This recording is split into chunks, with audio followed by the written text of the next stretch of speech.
O Inconsciente, 1915. Parte 3. Sentimentos inconscientes.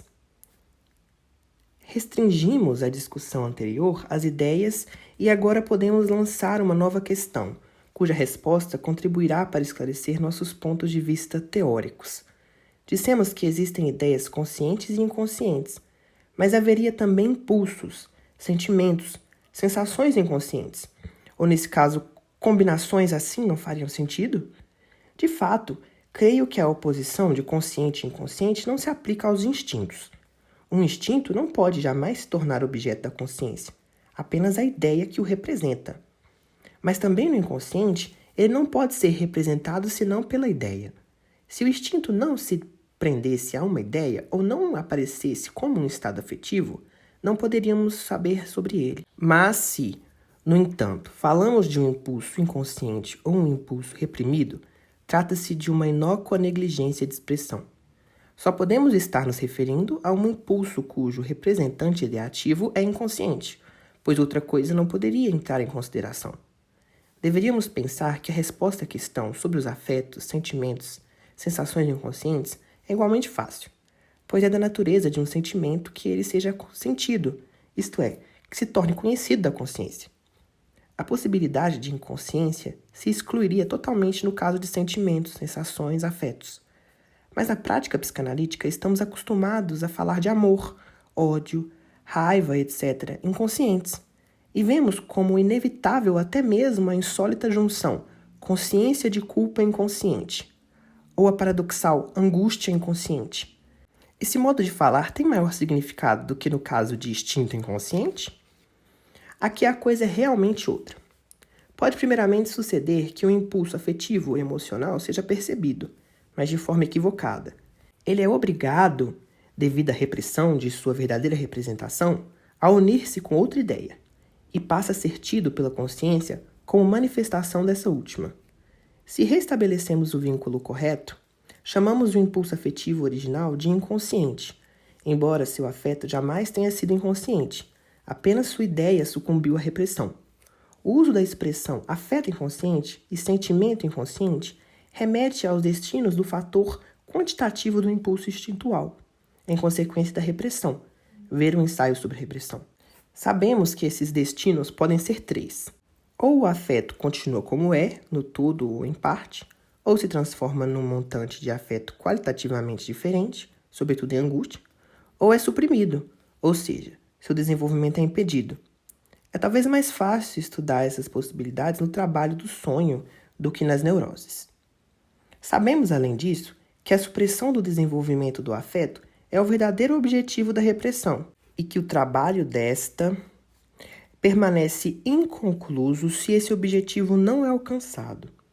Em todos os casos em que a repressão consegue inibir o desenvolvimento do afeto, chamamos de inconscientes os afetos que reinstauramos ao corrigir o trabalho da repressão. Assim, não se pode negar a coerência desse modo de falar, mas existe em relação à ideia inconsciente a importante diferença de que esta, após a repressão, continua existindo como formação real no sistema ICS, enquanto ao afeto inconsciente corresponde no mesmo lugar apenas uma possibilidade incipiente, que não pôde se desenvolver. A rigor, e embora esse modo de falar continue sendo irrepreensível, não existem afetos inconscientes tal como existem ideias inconscientes. Mas bem pode haver, no sistema ICS, formações afetivas que, como outras, tornam-se conscientes. Toda a diferença vem de que ideias são investimentos, de traços mnemônicos, no fundo, enquanto os afetos e sentimentos correspondem a processos de descarga, cujas expressões finais são percebidas como sensações. No estado atual de nosso conhecimento dos afetos e sentimentos, não somos capazes de exprimir essa diferença de modo mais claro. A constatação de que a repressão pode impedir que o impulso instintual se transforme em exteriorização de afeto é de especial interesse para nós.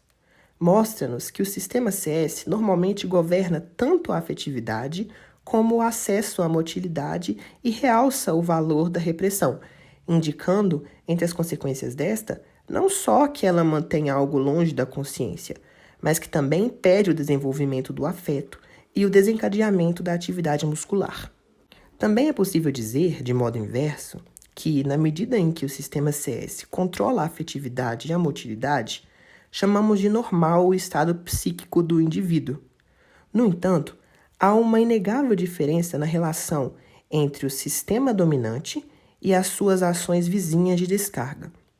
Nota: a afetividade se exterioriza essencialmente em descarga motora, secretora, vasorreguladora, para alteração interna do próprio corpo sem relação com o mundo externo. A motilidade em ações destinadas à alteração do mundo externo. Enquanto o domínio do CS sobre a motilidade voluntária é firmemente estabelecido, resiste regularmente ao assalto da neurose e apenas na psicose desmorona. O controle do desenvolvimento dos afetos pelo CS é menos firme. Mesmo no interior da vida normal, percebe-se uma constante luta entre os sistemas CS e CS pela primazia na afetividade. Certas esferas de influência delimitam umas às outras e ocorrem misturas entre as forças operantes. A importância do sistema CS-PCS para o acesso à liberação de afeto e à ação também nos torna compreensível o papel que toca as ideias substitutivas na configuração da doença. É possível que o desenvolvimento do afeto proceda diretamente do sistema inconsciente. Nesse caso, tem sempre o caráter da angústia, pela qual são trocados todos os afetos reprimidos. Mas, frequentemente, o impulso instintual tem que esperar até achar uma ideia substitutiva no sistema CS. Então, o desenvolvimento do afeto é possibilitado a partir deste substituto consciente, e o caráter qualitativo do afeto é determinado pela natureza dele. Afirmamos que, na repressão, o afeto se separa de sua ideia, e depois os dois prosseguem para seus diferentes destinos. Em termos descritivos, isso é indiscutível. Via de regra, porém, o processo real é que um afeto não surge enquanto não é conseguida uma nova representação no sistema CS.